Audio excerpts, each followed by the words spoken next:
ये सदन,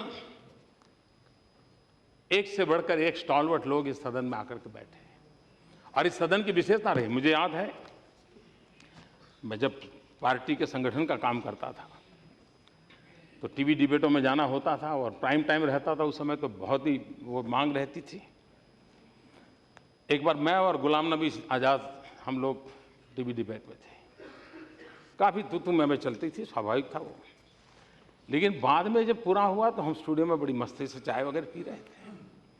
तो उन पत्रकारों से और उनके कोई सीनियर व्यक्ति भी थे, मुझे याद नहीं है, तो गुलाम नबी जी ने बड़ी महत्वपूर्ण बात की। उन्होंने कहा, देखो भाई, आप भले मानते हो हम ऐसे एक दूसरे के दुश्मन जैसे लगते हैं, लेकिन कभी संसद में आके देखिए हम कैसा एक फैमिली की तरह बिहेव करते हैं, कितना अपनापन हमारे बीच होता है।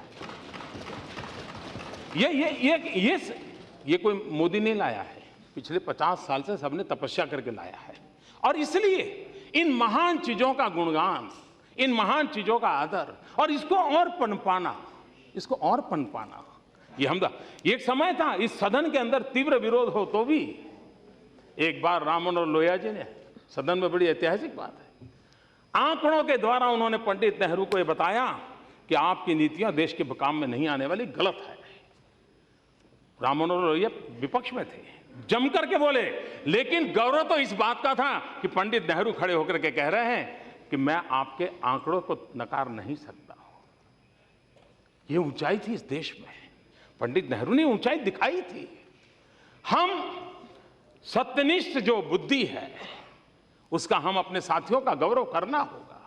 संविधान की उस भावना को हम तभी स्वीकार कर पाएंगे।